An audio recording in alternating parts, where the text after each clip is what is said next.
There are certain rules. This is what we are told in Wes Craven's 1996 horror classic, Scream. In a moment that literally defined, then redefined the slasher genre, the curtain was peeled back and the audience was given a blueprint for what to expect in such movies. You can avoid the killer if you can avoid sex, drugs, and alcohol, and never say, "I'll be right back." Not only did this highlight the repeatable form of slasher film since Halloween and Friday the 13th, it clearly identified the conservative moral backbone driving these monstrous characters. This was the renaissance for teen slashers in the US. Two franchises brought horror from the big screen to the TV screen. Scream, and I Know What You Did Last Summer. If you were a teenager during this time, then your VCRs were likely busy churning these two VHS tapes on a Friday night with friends. They were a big deal, and they've shaped the horror movie industry for both good and bad. Despite both screenplays being written by Kevin Williamson, Scream and I Know What You Did Last Summer approached the teen slasher horror in vastly different modes. Scream, and its sequels, is another chapter of the storied legacy of Wes Craven, one of horror's most revered film directors. I Know What You Did Last Summer, on the other hand, was a screenplay adaptation written by Kevin Williamson of the 1973 novel by Lois Duncan that shares the same name. Scream is meta-horror and a tribute to the slasher genre in many ways. I Know What You Did Last Summer mixes urban legends with the poor decisions of youth and the overwhelming fear of screwing up the future. Both focus on teenaged protagonists navigating fear and dying in the usual graphic ways. Both films captured audiences' imaginations, anxieties, and fears. Why? What about the late 90s made the slasher genre re-emerge to take more victims in ways equally laughable, if less predictable, than its original iterations in the 70s? So, what is your favorite scary movie? Grab your cordless phone and rekindle the hope of the approaching new millennium. But don't hold on too tight, because we all know how quickly that could be dashed by a ubiquitous masked killer. And if we get lost along the way, don't worry, we'll be right back. This is Horror Joy. We're your hosts. I'm Jeff Stoyanoff. And I'm Brian Onishi. We're two professors celebrating the emotional and intellectual joys of horror.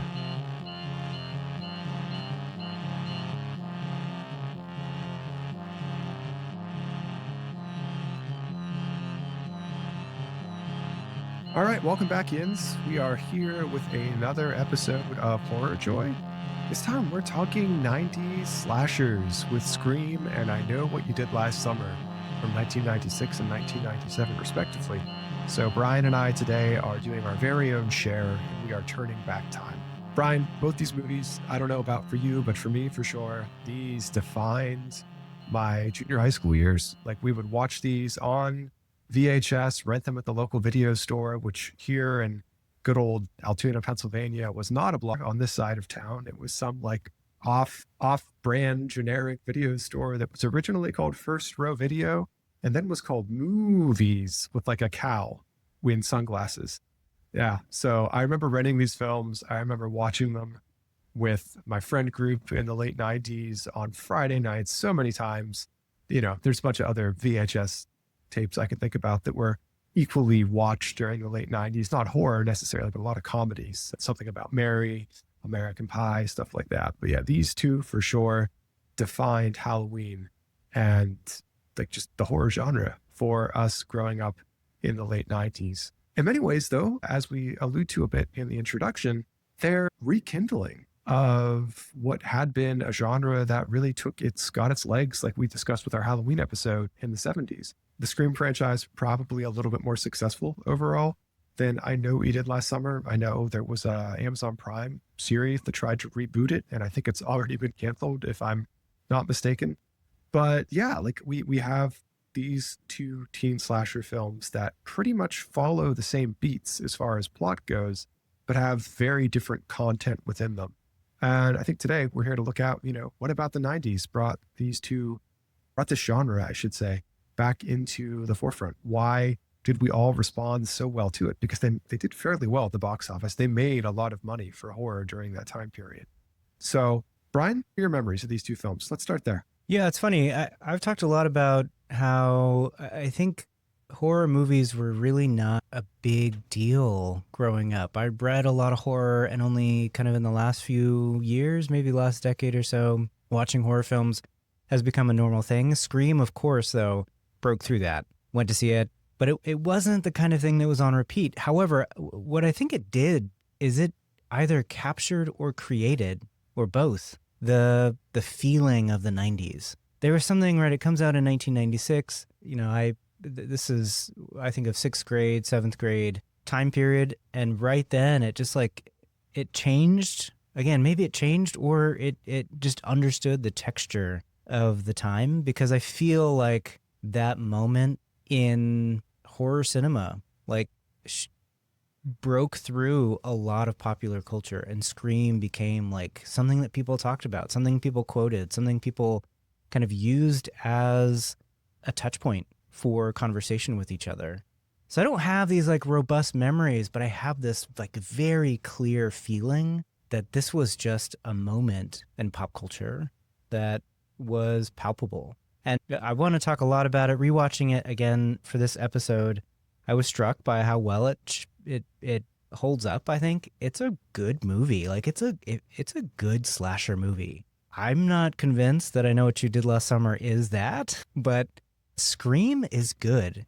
I want to talk about that opening scene. Man, it just sets the table. It's really good. One thing that I was thinking of, though, is so I was watching this and thinking like, okay, they're talking about violence in a way that is itself a topic, right? So Scream is this kind of strange meta horror film, right? It's very much talking about the slasher genre. It gives rules which are important for how we kind of think about slashers now. And we just talked to Stephen Graham Jones about all the ways that slashers have this repeatable form.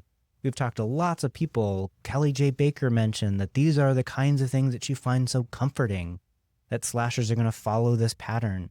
And Scream calls it out.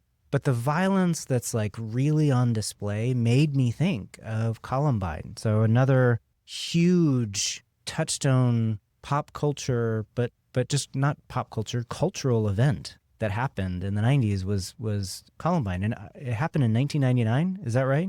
So this is 3 years after Scream comes out, but there's already something at play. We're already discussing violence. We're already discussing horror. We're already discussing these things, right? So here we are. We have these three main dudes who are talking a lot about the horror genre. They have watched horror. They know about horror. And it feels as though the concern that we might have here, the anxiety that's being brought up at the very beginning, is what is the habits of teenagers watching horror, and again with Columbine, listening to music, Marilyn Manson, playing video games. What is this doing to our youth? And it seems as though it's putting forward this question as a horror movie.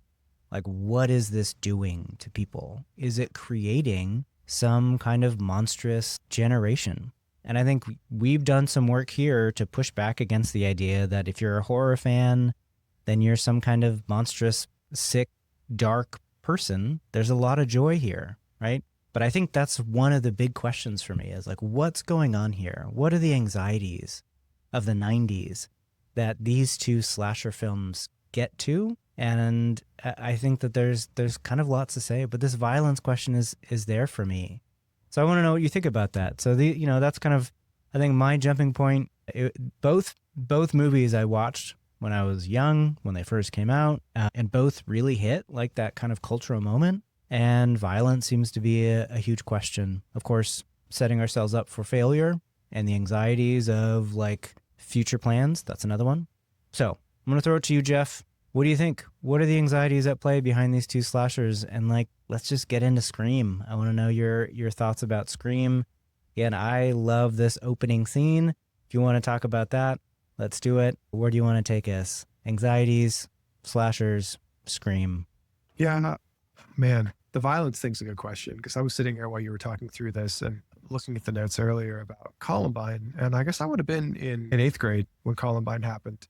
Although I seem to remember us talking about it a lot more when I was in 9th grade, which I guess kind of makes sense, like a little bit of time before reflecting on what it means to live in, I don't think we knew it, but the beginning of the mass school shooting era that we're still in many ways.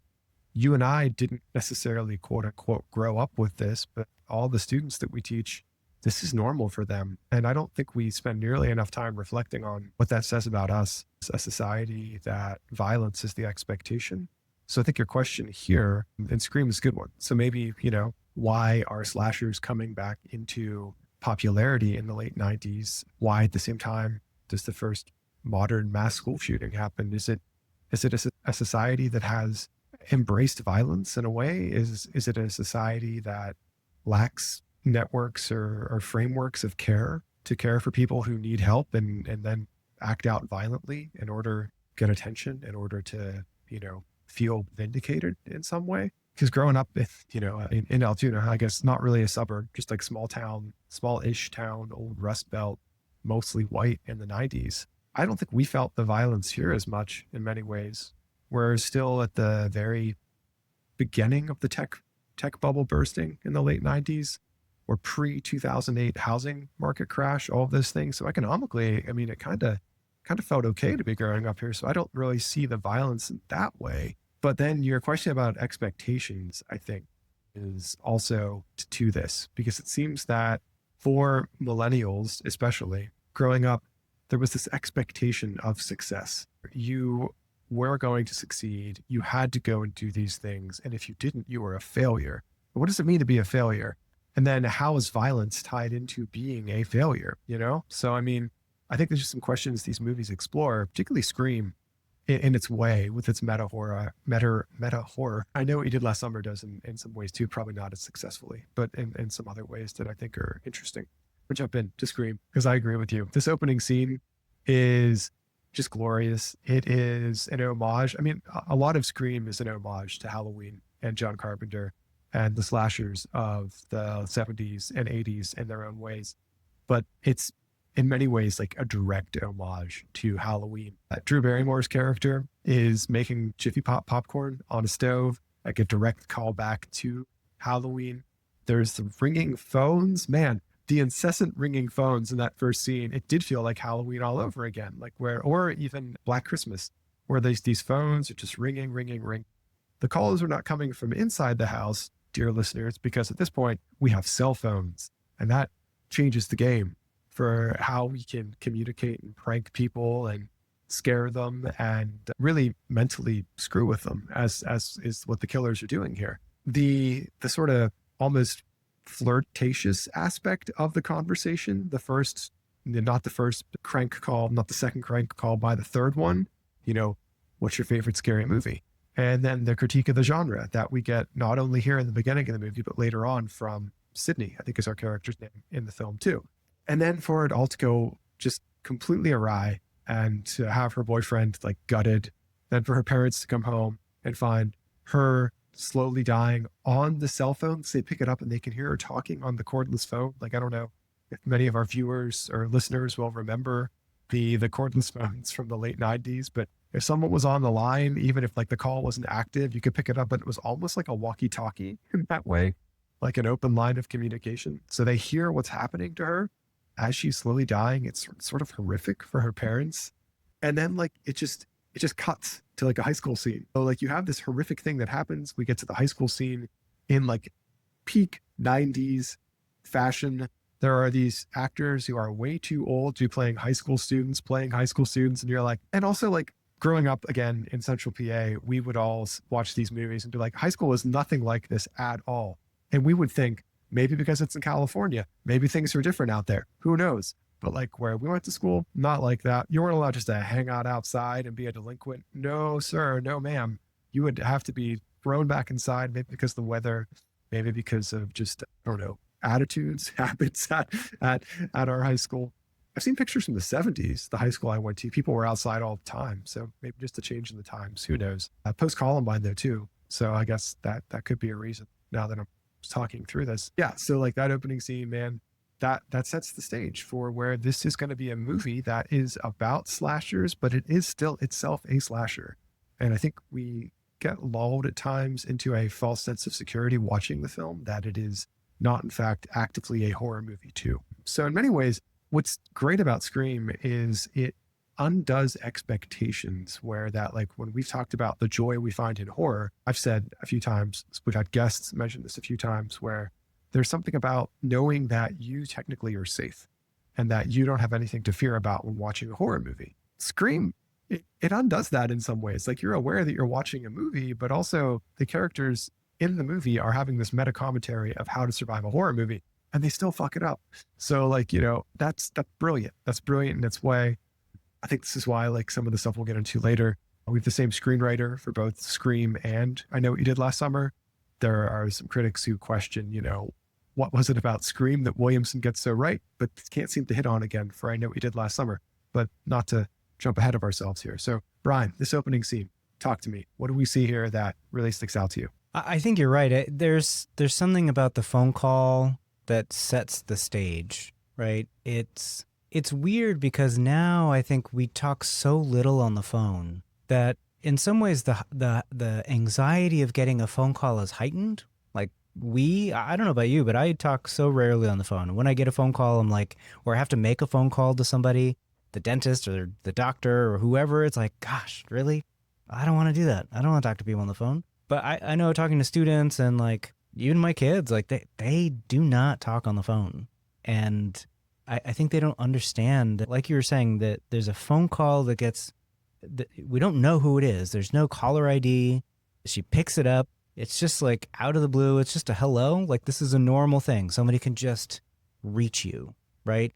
But by the third, fourth phone call, it feels like they have some kind of rapport. They have this weird relationship. This is not an abnormal thing. I spent a lot of time on the phone when I was a kid, talking to my friends, talking to girls, talking to whoever, like, that was a normal thing. Just calling people up, asking for them, talking to their parents, whatever. There's something about that one hits the 90s, but two, it's like this strange thing that's like an intruder in your house, and you let them in immediately, right? The popcorn bit, for me, I felt this popcorn as like a ticking time bomb, and it made me think of Hitchcock, right?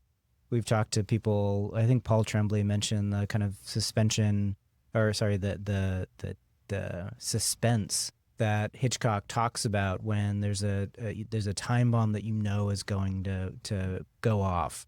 The popcorn on, right? She lights it, and there's a couple times when she goes back to get it, and it keeps getting bigger and bigger and bigger, and then all of a sudden it's on fire, and she still doesn't do anything about it, and it's just like this thing that's flaming in the back, and it just feels like a piece of the scenery, the mise en scène, right, as they say, that really highlights that kind of tick, tick, tick of time, that things are just now on fire. What could have been pretty good. You set your plans. It's Friday night.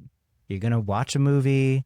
You set it all up, and things go awry. Things get on fire. Maybe it leads to that kind of question of failure that we talked about a little bit. The violence question, I don't know. There's something, this may make no sense at all, but I was also thinking about the other pop culture, like, things that were happening in my life in the 90s and that felt ubiquitous. You talked about, Central Pennsylvania being mostly white, predominantly white, even now, right? Very, very white. But in California especially, right, there was this rise of gangster rap, and it infiltrated white suburbia.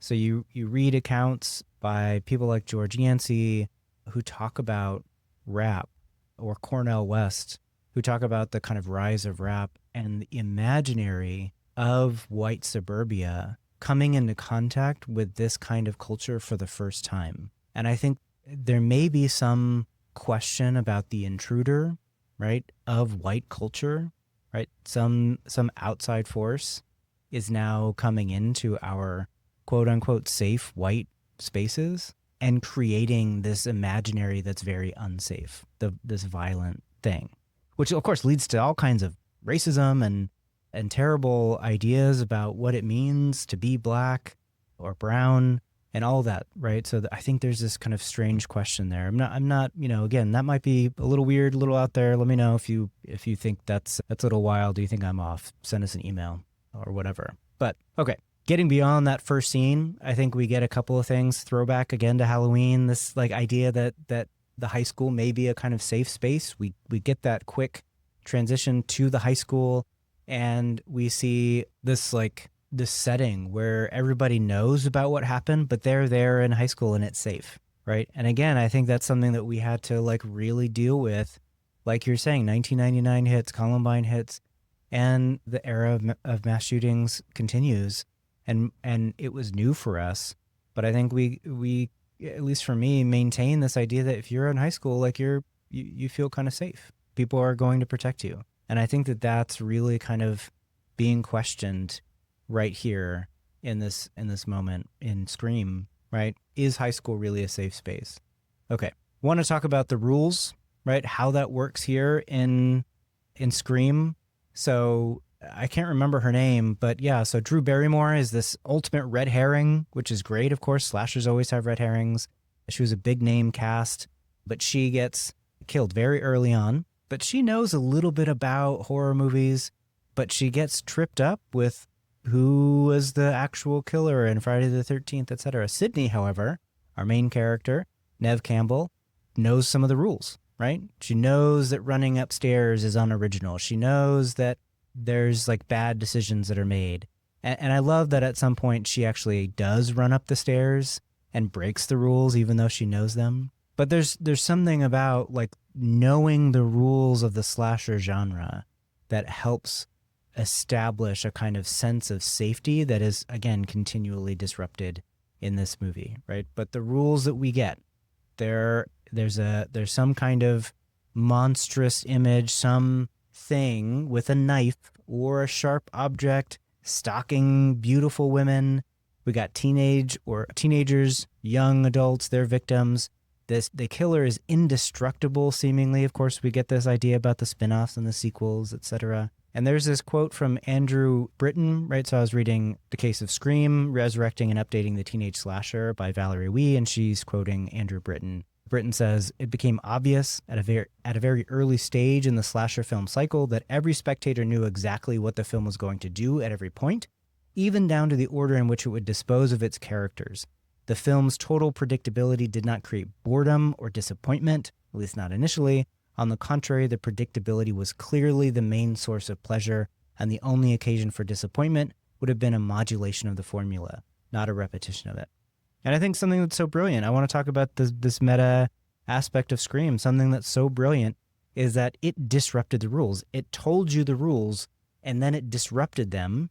It put them in front of you and said, this is what we're doing, and we're gonna do it. But on the other hand, it's like this meta critique, meta commentary about slasher films, and it does it so well that you don't mind, right? That it's doing this thing. It's taking us in a new direction. Every slasher movie from then on has to acknowledge in some way the rules of the game, right? So it's setting itself up in the history of slasher films by being so aware of the slasher genre. So, Jeff, this is another case of meta horror. We talked about that a little bit. We've talked about it in previous episodes. How do the rules work? Or do you have anything to say about the fact that, yeah, they're describing a kind of pattern, and that this is the thing that people like about these kinds of movies, and this is the thing, in some way, this play with the rules makes Scream such a classic. I'm going to throw it back to you. What do you think? Yeah, I'm sitting here thinking about that while you're talking through it, and it breaks the rules. It bends the rules. Like, I might be misremembering, but I think this is the first slasher we have with two killers who are parading as one. Like, we don't know there are two killers until late in the film. It's how the killer can be more than one place at the same time, because it's literally two bodies. Our killer in this case doesn't have that supernatural essence of like a Michael Myers who is just evil embodied, or Jason Voorhees, who is kind of a zombie killer, really. It's Mrs. Voorhees in the first one, obviously, as you just mentioned there. Like Casey is Drew Barrymore's character's name that she gets wrong on the phone call. Freddy Krueger is in your dreams. Like, so, like these are all supernatural slashers in that way. Even Black Christmas, arguably the first slasher, that character seems to have some sort of mental illness or something that, and maybe our characters here in Scream do too. But then I was thinking through that, and it reminded me of something that Stephen Graham Jones said in our last episode about how the rom-com and the horror film actually have a lot in common. In many ways, Scream's kind of a rom-com. Billy Loomis, that's one of the killer's names, right? Who is Sydney's boyfriend. kind of just wants more attention. Like, I mean, at the end of the day, his rationale, I mean, it goes beyond that. Like, he also, ended up being the one responsible for killing Sydney's mother or something, or involved with that. Her breaking up his family, and he felt, that he had needed vengeance for all these things. But kind of, there are these conversations throughout the film where Billy will be like, hey, we should just have sex. And Sydney's like, I'm sad still. Like, my mom, it's the 1-year anniversary of her death. And he's kind of like, oh my God, just get over it. And he's like, I got over my mom leaving my dad. And she says this line about how, well, yeah, but your mom's still alive. Like, my mom's dead. So there's that very 90s teenage feeling of pressure to have sex, the idea that everyone should be having sex all the time. For a country that like is borderline puritanical when it comes to sex and sex education, it's remarkable how much socially is on kids to have sex. And, and this is getting a little bit far afield and off topic, but maybe for another episode, this is why I think we have seen the rise in incel culture since this time period. Like, this expectation of sex that's not being met, then what do people do? Violence. So that's kind of, I mean, in some ways, that's exactly what this film's doing in its way. Yeah. So seeing the new rules told there, I mean, just the scenes with, I need to look up his name because I will call him by a different character's name. So Roman, who plays Scott Foley, he's the one that's like going through all of the rules while they're sitting there watching stuff together. Yeah, exactly. I think that's him. Isn't it Jamie Kennedy, right? It is Jamie Kennedy's. Yeah. Thank you. Randy's the guy. Randy Meeks. Yes, it's Randy Meeks, who is like, they're watching at the party towards the end of the film. They're watching Halloween and they're going through the rules together. And this is something the series iterates on. We see it in some of the later editions of Scream too, which maybe we'll talk about in another episode. But they're going through the rules of the film as like they're literally also playing out the rules and breaking them, and I'll be right back and that sort of stuff. And seeing in the garage with the character's name, I'm gonna forget again. Hang on. It's one of the other blondes. It's not Casey. Yeah, I'm failing. I can't find it. Anyway, Tatum. Tatum. Yes, yeah. It's Tatum. So Tatum goes out into the garage to get a beer for someone, and she has like that awful scene where she tries to crawl out the cat door and gets yanked up through the garage door and kind of killed that way.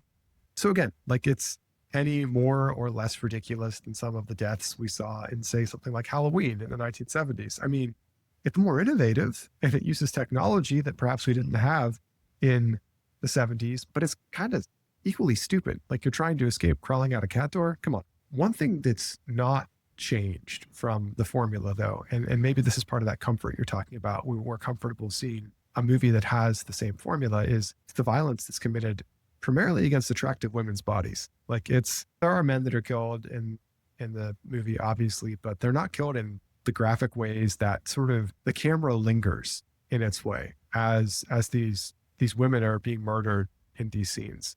And so that gaze, that sort of male gaze, you might call it, through the camera, doesn't change in that way. And maybe something we can talk about, maybe something we don't have to, but that gets even parodied in a meta form with our news reporter, played by Courtney Cox. Gail Weathers. Yeah. Gail Weathers, and her cameraman, who like she bosses around the entire time. He's actually filming this at the time. And then we have the scene at the end of the film again, where his camera is watching that they've planted in the house, but there's a delay. So that technology gets played out too in another murder scene. So like, there's so much this film does that meets the expectations of the slasher genre, but it uses technology because, again, we're in the tech boom. Like, we're post-internet at this point. Most households in the United States are probably in America online, dialing up. It's changed the game in a way that I think Scream, perhaps more than any other film, really appreciates. Cell phones, it's curious to me that I was staring at this list of characters here, thinking about Ghostface and how that mask is so different from the masks we've seen in other slashers. Like, it's almost like Edward Munch's The Scream, like, literally. I think it's supposed to look like that. It's grotesque, which isn't to say that like Freddy Krueger's mask is grotesque, but there's an explanation there. This is just a ghost face killer. And maybe one final thing before I punt it back to you. There's this talked about the high school being a safe space. And I think Well, I don't know. I wonder if when they cast Henry Winkler to play the principal, the school, the Fonz, if it's kind of a nod to that, a wink and a nod that, yeah, this is like Happy Days. It's a high school. Everything's fine. Everyone's happy. You know, the Fonz, he's safe. Hey, you know, like his leather jacket and all of that. So, and then of course, he's brutally killed as well and hung from the goalpost at the football field. So back to you with this. I don't know if anything I said there made sense. Oh, totally did. I think there's so much to say here. I do want to hit on a couple of things. One, the two killer aspect of it is in some way explanatory, right? I think that's something that is funny that's happening here, is that in so many of the slasher films, we get this kind of supernatural kind of vibe, right? Michael Myers is indestructible and he just seems to be everywhere. And the two killer aspect to Scream explains how that can happen. How can I be in two places at once? Oh, actually, there are two killers, right? And that's like a disruption of the killer as this ubiquitous thing. Again, like we're talking about anxieties, and I think the intrusion of the internet is important, right? It's now coming into our house. It's just information that we didn't have before. Information, images of violence, of whatever are now coming into our house kind of unfiltered, right? This is another kind of intrusion that may lead to this idea that, right, what we're going to get is this new slasher kind of thing. This is an intrusion of all the safe spaces that you thought were free from this kind of violence. They're there now. I think as I think through it, Scream does such a good job of being self-referential all the time. I think that you mentioned, something about the male gaze, and I think that's it's interesting to me that so much of the film is centered on Sydney as a vulnerable person, right? She is the final girl, of course, but we get these kind of tensions between men as protectors, right? The boyfriend is the protector, or the father's the protector, or the principal is the protector. It says there's this like amazing announcement that he makes. He's like, just remember your principal loves you and will keep you safe, or something like that, right?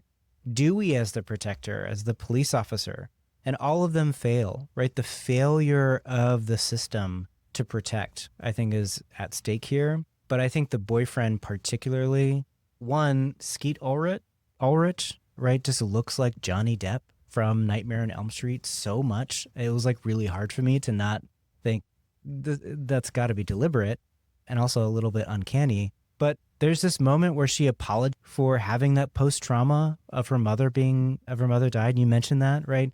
But this like apologizing for one's own trauma, that just feels so toxic masculinity, or these terrible relationships, or this kind of protector situation, right? But we get the boyfriend who is upset with Sydney for not wanting to have sex. And I think that in I Know What You Did Last Summer, Julie actually mentions that the hook or the knife is a phallic symbol for some kind of repressed sexual desire. And that's exactly what we get with what's the boyfriend's name? What's Skeeto? Billy. Yeah. Billy is always after sex, right? And Sydney denies that to him, and he becomes, right, this tool of repressed sexual activity. Right. So the slasher is just taking up that role very clearly.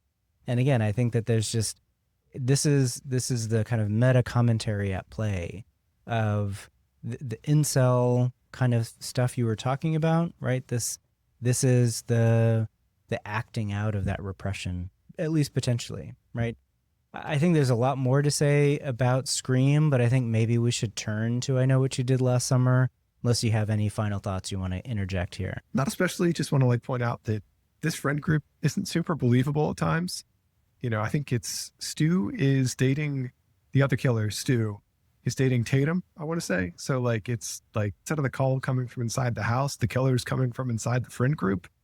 And then Dewey. I mean, just Dewey's this lovable character played by David Arquette, who his character arc throughout the series is kind of great. And once you get into Scream 5, 6, whatever it is, he's kind of an inversion of some of the way we see, or well, maybe he's not. It seems like these law enforcement officers are always kind of feckless in these slasher movies, whether it's Halloween when you have Loomis going up and down the street, like Dr. Loomis taking care of things instead of the police officer, the sheriff. Kind of the same thing in Black Christmas, kind of the same thing in Friday the 13th and also Nightmare on Elm Street. So it's like Dewey's just maybe a more lovable version of a character that's really bad at it. But yeah, I think at this point we probably ought to remember what we did last summer. Oh, I think that's right about Dewey too, though. I think you're onto something, because Dewey, in some way, like, you know that Dewey's not very good at his job. When Loomis and all the other police officers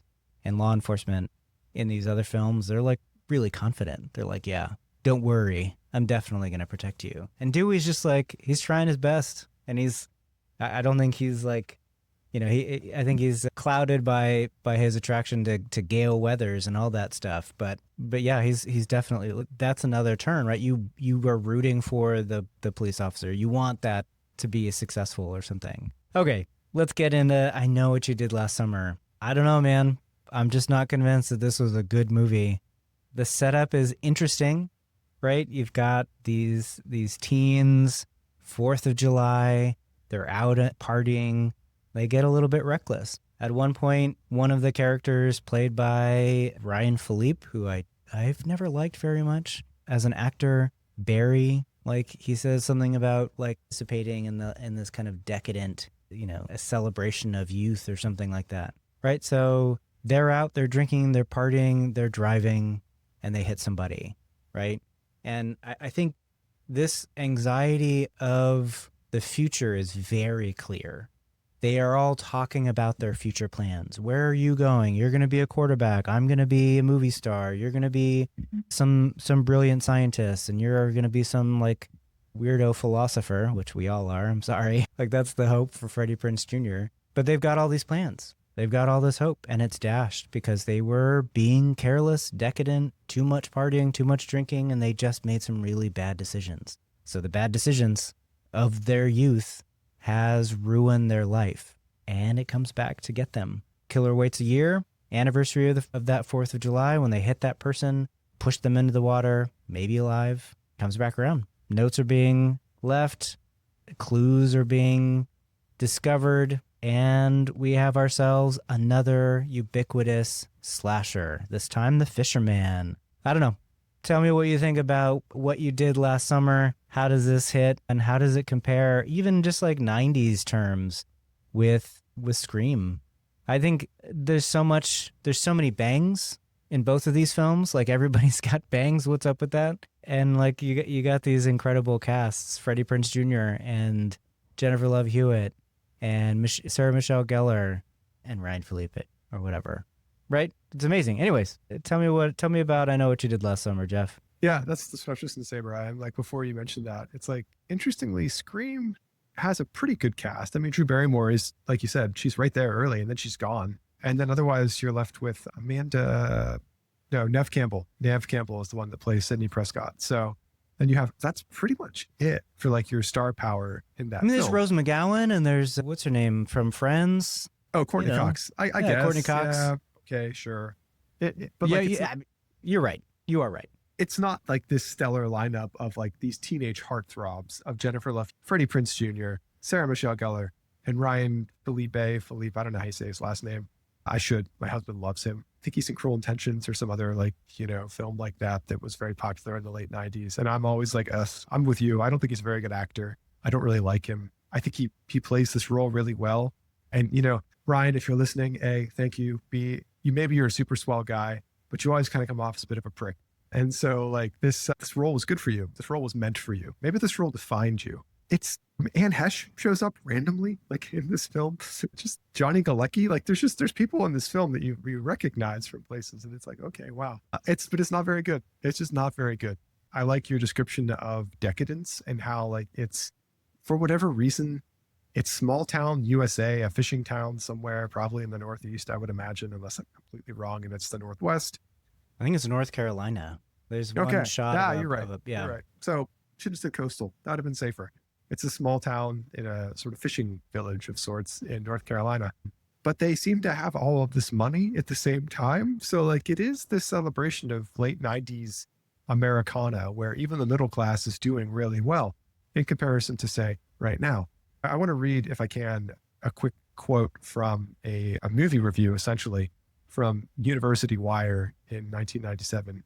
Matt Frucci, I'm going to say that's how you say that last name. Maybe it's Frucci, Frucci. He writes, talking about Kevin Williamson, the screenwriter. But for a screenwriter who proved with Scream that he has a dark, biting sense of humor, his latest effort is surprisingly lame. He adds nothing to the genre, settling to make the same sort of interchangeable horror film which flooded screens in the 1980s. He goes on to discuss director Jim Gillespie in comparison to Wes Craven. I won't quote that, but I think that's pretty much it. Like there's nothing new being offered by I Know What You Did Last Summer. It's just updating the slasher with actors and actresses that kids in the late 90s would have recognized. And like, we can play what if all day long, but I don't know that we can get to any clear answers. But I wonder if this film had come out first, if it would have had the commercial success that it did. I think Scream does a lot of the heavy lifting for a lot of movies to come after it, honestly. Like it gets viewers interested in the slasher genre again. I think I Know What You Did Last Summer. If it comes out in 1996 and Scream comes out in 1997, do you get enough money even to go with a sequel? And another thing, man, the remarkable pace at which they were making movies and sequels in the late 90s. Scream 1 comes out in 96. Scream 2 comes out in 97. It comes out in December of 97. I Know What You Did Last Summer comes out in 97, I think October. I Still Know What You Did Last Summer comes out literally the next year. So like they were just pumping movies out during this time period. And back then, you young whippersnappers out there, we had to wait quite a while for these movies to come from the big screen to the small screen on our television sets. The thing I wanted to bring up with another critic to come in here to talk about I Know What You Did Last Summer is Alexandra West and Stacey Ponder, the 1990s teen horror cycle, Final Girls, and a New Hollywood Formula. So talking about I Know What You Did Last Summer, they write, quote, "In this world of I Know What You Did Last Summer, nothing and no one is innocent. The dream of small-town America has died and been covered up by secrets that invade and corrode the lives of the best and brightest of the small town. These teens know that one misdeed, one mistake, one accident is enough to end their lives in ambition, making them famous to the 24-hour news cycle audience if all is revealed." And I think that's getting to what you're talking about, Brian, where there is this decadence, but also there's this fear of what happens if you don't meet expectations? What happens if you're a failure? Kind of going back to where we started with Scream. I think it's interesting to bring up the 24-hour news cycle because it is during the late 90s that CNN really comes into its own during the Clinton presidency. This is where we see the birth of Fox News. That's enough for an entirely different episode. There is something about these characters who, I mean, again, Barry's not likable, but Julie, Ray, and Helen, they're all likable enough. They just seem to have this guy that's kind of been catered to, kind of been pampered his entire life in Barry, who's going to go off to be a football star. I mean, again, small fishing village, but he's driving a BMW. It seems that there's this weird dynamic between this in crowd that we're focused on and like what the others outside of them are, what they might call the poors or the people who just aren't as well off as they are. And they, I'm not going to say that you're rooting for this group to get its comeuppance, but it seems that's being made available to you to sort of almost welcome the violence being wrought upon these characters because they seem, in some ways, it's almost like allegorical, like the different sins you might see going on here, to have a brief medievalist moment where each character represents a specific sin that then is why they have to die in a certain way. It's not quite seven levels, but it's there. So yeah, I mean, Brian, like you're saying, it's not as good. Mythology being built here is not as good. There's not really any meta horror. You kind of know before you even get to the end of the film that of course there's a sequel in the works. Like there's just no way they're not going to have a sequel. It's the acting's okay at times, bad at others. And like, I don't know that it's particularly scary is the other thing that I think about watching this. Like Scream at times is terrifying. I Know What We Did Last Summer is tedious. So your thoughts? Yeah, I think there's a couple of things that make it tedious for me. And one of them is when that what they did last summer was hit this guy and push him into the water. He didn't die, right? That's the thing. He didn't die. They didn't kill anybody. So you get the story. If you haven't seen it, I'm sorry. It was made in 1997. That's now 47 years ago. Is that right? 47? Am I getting my math right? No. 37. Yeah. I had a 30. heart attack. Yeah. No. Yeah. It feels like when you realize how long ago it actually was made, 27. it's not. It was Yeah, 27. it's not close to 47. We are When not you said math 37, I was professors. like, I don't think. Oh yeah. When you realize how long ago it was made, it's like, oh man, how old am I? Good God. Like, anyways, the story goes that his daughter's boyfriend crashed a car, killed his daughter, and now he maybe is out for revenge, killed the boyfriend 1 year later. Now this crew run him over, and he's out for revenge again. But what did they do? He kills a lot of people that had nothing to do with it. He kills Max, right? That Matt Galecki character, who had nothing to do with it whatsoever. He kills, Sarah Michelle Gellar's sister. Yeah, I don't know. Sorry, I don't know the character's Elsa. name here. Elsa. Elsa, how could I forget? Let it go. All right. Yeah, she kills Elsa's sister. Why does Elsa's sister have to die?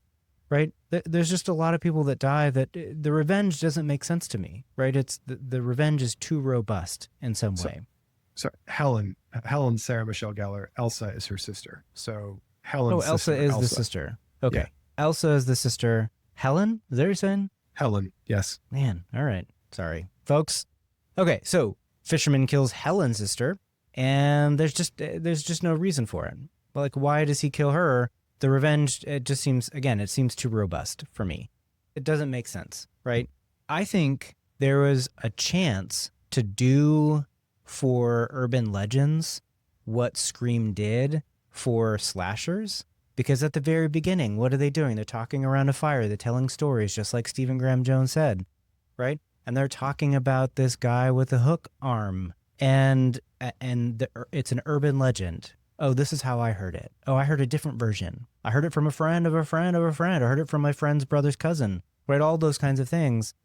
And I think there could have been that kind of like, these are the rules of urban legends that could have played out, and they didn't, because all of the things that happen in their little stories kind of start to happen, right? There's a guy with a hook, and his hand even gets chopped off at the end, and all that stuff. I want to say that I think that, so Matthew Lillard from Scream is so good. He's like gross in a charming way. So Stu is like this, is one of the killers, right? But he's goofy and funny and charming in his own way. I think that, Brian Philippe as Barry is just not any of that. He's just kind of an asshole, and you just hate him. You just don't like him. I think it's strange that Ray is actually absent for a lot of the film, especially the second half.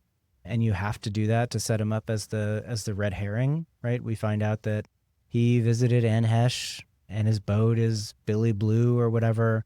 You find this stuff out, and like, he's the red herring. And so he had to be absent. But I think that part of the friend group is not as cohesive. And I think for that reason, it felt a little bit unsatisfying.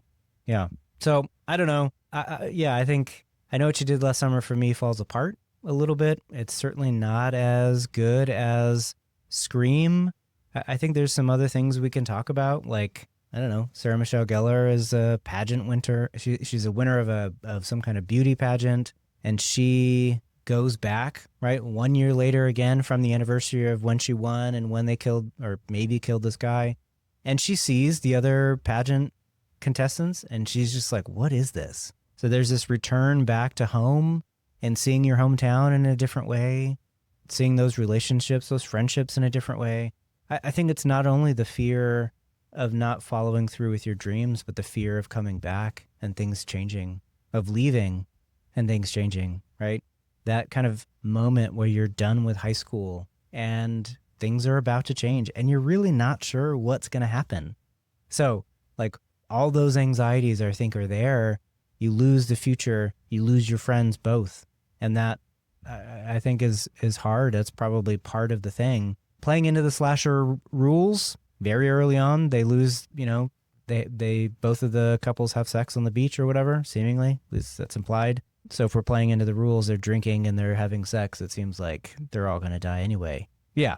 So I think there's something to be said about the, like, appeal to mental illness. We talked about this with Halloween. I'll throw it to you and say, like, they throw out this idea that this guy with the hook is just a mental health, or is just somebody with mental illness, is a crazy person, a lunatic.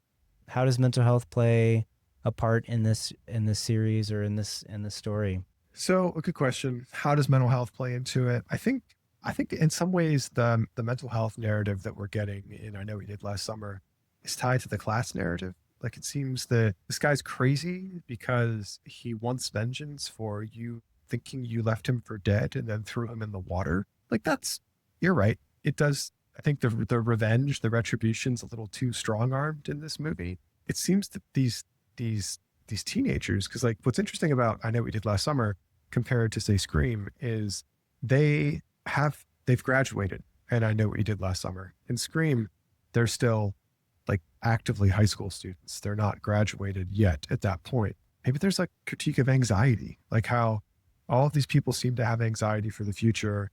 Again, like it's the millennium, the new millennium is on the doorstep at that point. I think that, those of us that lived through the changeover from 1999 to Y2K, the year 2000, especially those of us who were teenagers at the time period, there was like a little bit of anxiety about what was going to happen. Like there's these expectations of you are going to be the people who the new millennium, and like, boy, oh boy, were we mistaken. It's still the boomers doing the shaping. Let's be honest.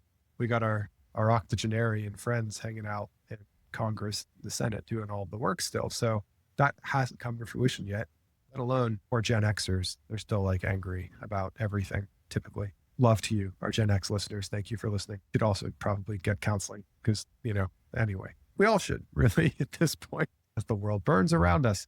But these characters, the world's not really burning around them. So like maybe part of their critique is these kids have a pretty comfortable life and they seem to take it for granted. So like, I wonder when you were talking about Helen and the pageant that she wins at the end of the first year of the 4th of July pageant, before this becomes, the coming back and her being like, oh, wow, that was really grotesque and all of that. But while she's in it, I wonder if this is a critique of that, because like she's the pageant queen, her boyfriend's the quarterback, like they talk about their dreams. And then you have Julie and Ray, who are kind of a little bit oddball, but part of the same friend group, and they're the intellectual ones or what have you. I wonder if there's this critique of American life, not done well, but I do wonder if it's there. Maybe a critique of like the way in which expectations create anxiety for young people. Maybe a critique of a law system that if you make one mistake, and like these are white kids. Let's be honest. Like if anyone's going to get off, it's white kids. But like critique of a criminal justice system where if you make one mistake, your entire future's ruined. I think I'm guilty of reading too much into a film that didn't think that far through it. If I'm, try to make that argument for I Know What You Did Last Summer. Now, granted, the original novel in 1973, Lois Duncan, maybe she's getting at something like that. That's at about the same time as I don't know, like we were forced to read it in junior high school, Killing Mr. Griffin. It's a pretty popular middle school book, or at least it was back in the 70s and 80s, I want to say. Similar, well, no, not really similar narrative at all. But at any rate, the idea of like teenagers making one mistake and that's their future. So maybe that's something being criticized here. One other thing before we move on from this and maybe get to talking about Joy a little bit. Rewatching this movie, it's just so dark. Like the actual shots themselves, it is perpetually underexposed. And I was watching it on my cell phone, which is not a very big screen to start with, but my gosh, it's not bright at all. And it's hard to see what's going on. And it just feels claustrophobic. And maybe that's meant to make us feel horror. Maybe like that is part of this can't escape. You're surrounded by a cloud, whether that cloud or that cloud's something else. But yeah, so Brian, I guess I'll ask you if you have any final thoughts, and then what joy can we find in these 90s teen slashers? I think the class conversation is actually really good. And I highlighted, or for me, I took down some notes about how Ray is actually treated as like lower class in the group. It seems like everybody else in the group maybe comes from money. And at one point, I think he says, like, I don't have the family and I don't have the money that you do to get out of this kind of situation. And so that's mentioned for sure. But I think what your conversation highlights for me is that maybe the fisherman, right, as the monster, is that second class citizen of this town, right? Because what Ray is trying to escape is becoming a fisherman. And he ultimately does become a fisherman. And that's why he's the red herring, right? Because maybe he, as the lower class citizen, is like cast out.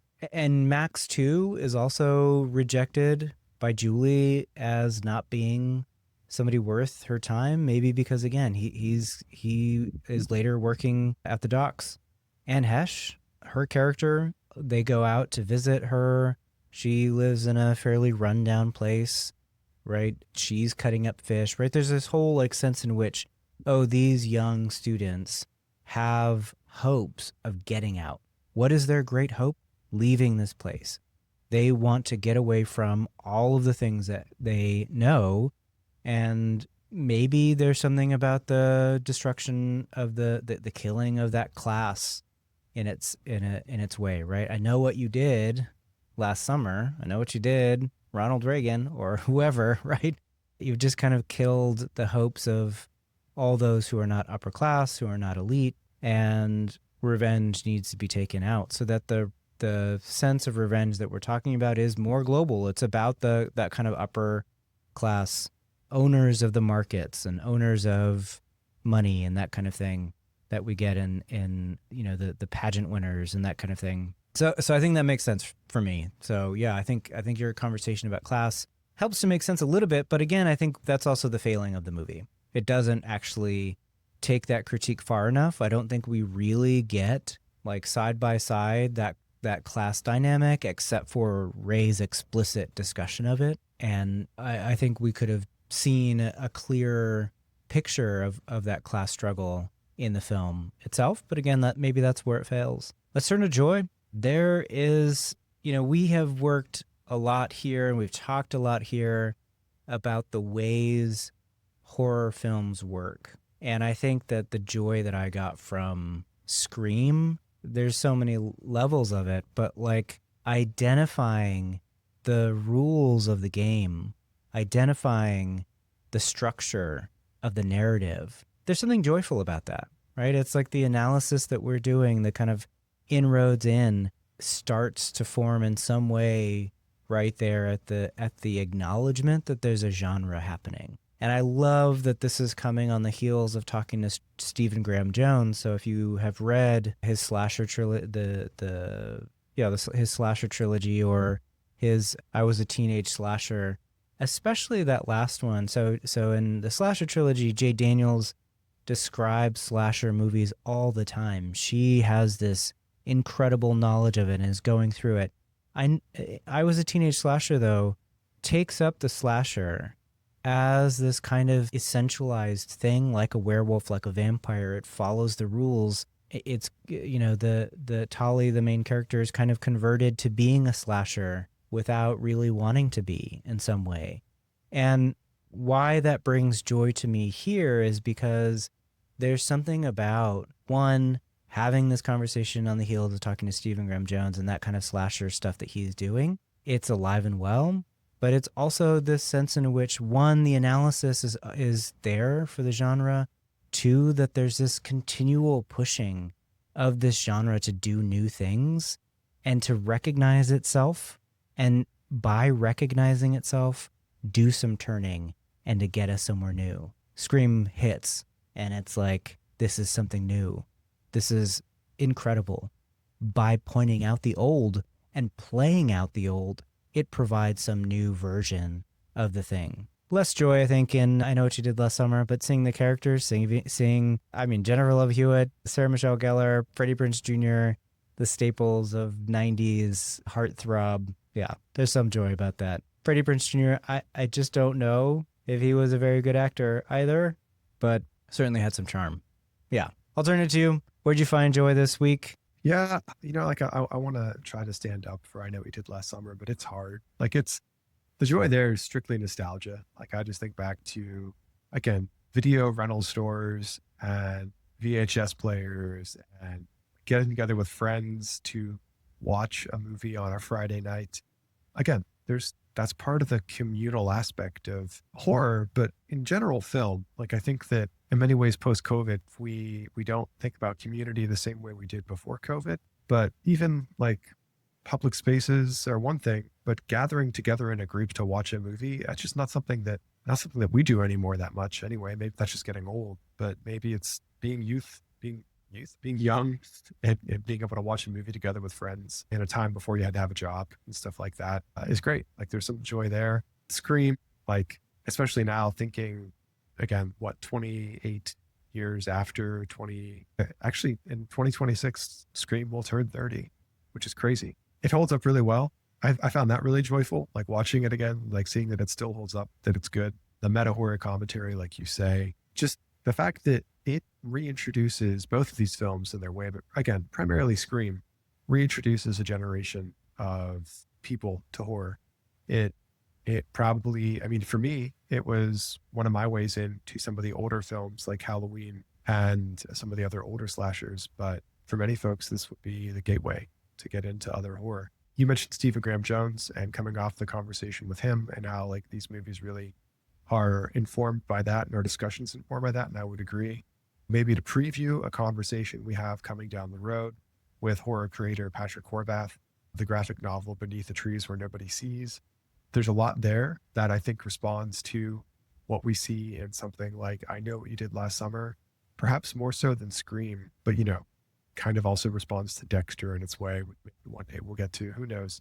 I'll admit, listeners, I've never actually watched Dexter, so I don't know what that means, but maybe I should at some point. But yeah, so lots of joy with those things. I think that these films, again, I Know What You Did Last Summer doesn't hold up. Scream definitely holds up, worth watching. Looking forward to seeing what the next entry in that series will be. And really, I guess that's pretty much it. So Brian, any final thoughts before we sign off? I don't know. Yeah, we've done some good work, I think. We've gotten to Scream. We've gotten the meta horror commentary stuff. Just another trip down 90s nostalgia lane, which I love. So much fun. VHS tapes, VCRs, hanging out with friends. It's good. Popcorn on the stove. What else could you ask for? There's a lot to say about the anxieties of the 90s. A lot to say about the success of Scream and maybe the failure of I Know What You Did Last Summer. But we're getting a new one. It's coming out this year. Maybe we'll revisit that when that comes out. So if we catch the next iteration of I Know What You Did Last Summer, maybe we'll come back and talk about it. But for now, I think we're going to leave you there. Keep listening. Let us know what you think.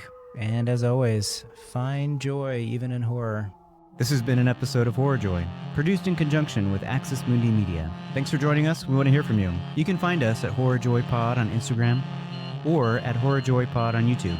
You can also email us at horrorjoypod@gmail.com, all one word. And you can, of course, find us wherever you get your podcasts. Give us a like, subscribe, leave a review. Until next time, remember, seek joy, even in horror.